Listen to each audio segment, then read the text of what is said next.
Hello friends, मेरा नाम है नीलेश बजाज और इस वीडियो में हम देखेंगे operator overloading in CPP. Okay, so let's start. देखिए, लास्ट वीडियो में हमने देखा था binary plus operator overloading using member function.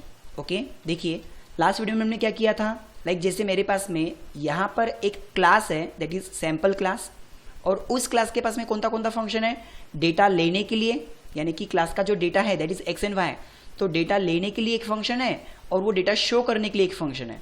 Okay, और इस क्लास को एक्सेस करने के लिए या क्लास के डेटा को एक्सेस करने के लिए हमने क्या किए थे, ऑब्जेक्ट्स बनाए थे लाइक S1 एंड S2 और S3।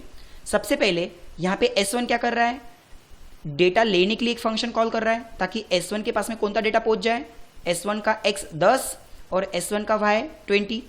यानी जब हम S1 डॉट शो करेंगे तो आउटपुट क्या मिलेगा, 10 एंड 20। सेम उसी तरह दूसरा ऑब्जेक्ट कौन है, S2, तो उसने भी डेटा लेने के लिए जब फंक्शन कॉल किया तो S2 के पास में डेटा क्या पहुंचेगा, 5 एंड 15।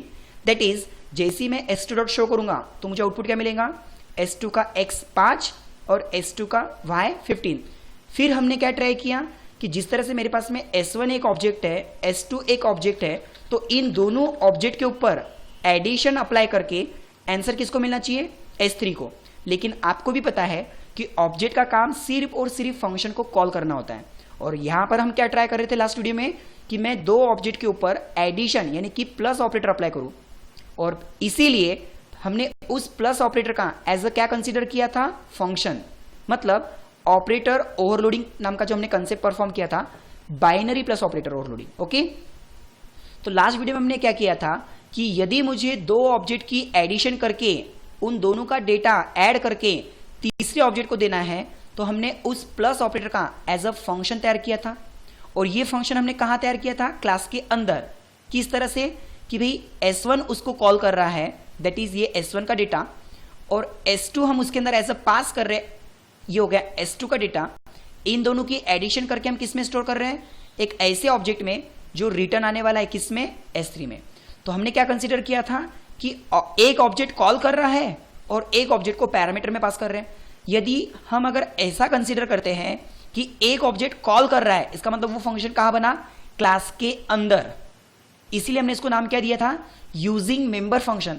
लेकिन इस बार हम चाहते हैं कि यूजिंग फ्रेंड फंक्शन वो टास्क परफॉर्म हो। मतलब क्लास के अंदर हमने ऑपरेटर ओवरलोडिंग का फंक्शन नहीं बनाया, हम क्या चाहते हैं कि यूजिंग फ्रेंड फंक्शन वो टास्क पूरा हो जाए। तो देखो यहां पे आपको कंसीडर क्या करना पड़ेगा, इसको मैं करता हूं डिलीट।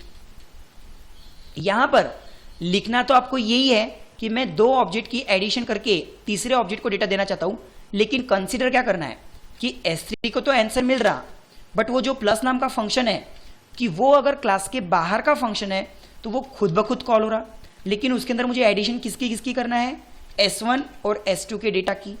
मतलब बाहर का फंक्शन है एक ऑर्डिनरी फंक्शन जो खुद ब खुद कॉल होगा, और उसके अंदर हमको किसको किसको पास करना पड़ेगा, जिसकी जिसकी मुझे एडिशन करना है, दैट इज S1 और S2 की। चलो अब यहां पर मैं वो फंक्शन डिफाइन कर रहा हूं। देखो आंसर किस में रिटर्न आने वाला है, S3 में, तो यहां पे रिटर्न टाइप तो लिखना ही पड़ेगा, दैट इज सैंपल। फंक्शन का नाम क्या रखना है, ऑपरेटर प्लस, तो by using keyword operator plus नाम का फंक्शन, जिसमें पैरामीटर कौन कौन जा रहा है, S1 और S2। तो सैंपल टाइप का S1 के लिए एक ऑब्जेक्ट बनाया सपोज T, और सैंपल का एक रेफरेंस S2 के लिए बना रहे हम ऑब्जेक्ट सपोज P। ओके, यानी यहां पे T किसके लिए काम करेगा, S1 के लिए, P किसके लिए काम करेगा, S2 के लिए। ओके, और इस फंक्शन से हमको क्या रिटर्न करना है, एक सैंपल टाइप का ऑब्जेक्ट रिटर्न करना है ताकि वो किस में आ जाए, S3 में। तो रिटर्न करने के लिए मैंने सैंपल टाइप का क्या बनाया, सपोज R। ठीक है, तो R dot x equals to, मतलब जिसको हमको रिटर्न करना है, तो यहां पे T मतलब कौन, S1 का data, T dot x, plus P मतलब कौन, S2 का डेटा, तो P डॉट एक्स। मतलब S1 और S2 की एडिशन किसके पास गई, R के पास। उसी तरह R dot y equals to T dot y plus P dot y. कहने का मतलब S1 का डेटा और S2 का डेटा ऐड होके किसके पास गया, इस R के पास, और ये R को हमको किसको रिटर्न करना है, नीचे S3 के पास। सो रिटर्न R, रिटर्न R। लेकिन आपने एक बाहर के ऑर्डिनरी फंक्शन में क्लास के प्राइवेट डेटा को यूज किया, यानी एक्स एंड वाई को। और ये सब कुछ कब पॉसिबल है, जब इस फंक्शन को मैं क्लास का फ्रेंड डिक्लेयर कर दूं। तो देखो इसी फंक्शन को हम क्लास का क्या डिक्लेयर कर रहे हैं, एज अ फ्रेंड। ओके, कहने का मतलब जो काम हम यूजिंग मेंबर फंक्शन कर रहे थे ऑपरेटर ओवरलोडिंग का, तो वही काम यहां पर मैंने दो ऑब्जेक्ट के ऊपर ऑपरेटर तो लगाया, यानी कि मैं ऑपरेटर ओवरलोडिंग तो परफॉर्म कर रहा हूं, लेकिन using friend function, using friend function. देखो क्या हो रहा है यहां पे कि प्लस नाम का फंक्शन खुद ब खुद कॉल होगा, जिसके अंदर हमने किसको पास किया, एज अ S1 और एज अ S2। मतलब S1 का डेटा और S2 के डेटा की एडिशन किसके पास गई, तो रिटर्न S3 के पास। बट सेम कंसेप्ट हमने कैसे किया, using friend function of class.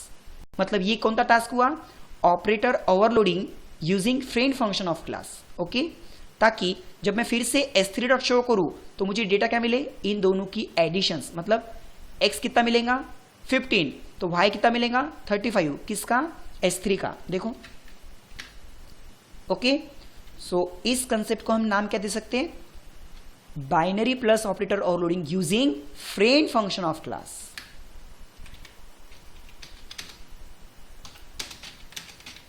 Okay, I hope आपको ये कंसेप्ट समझ में आया होगा। Thank you.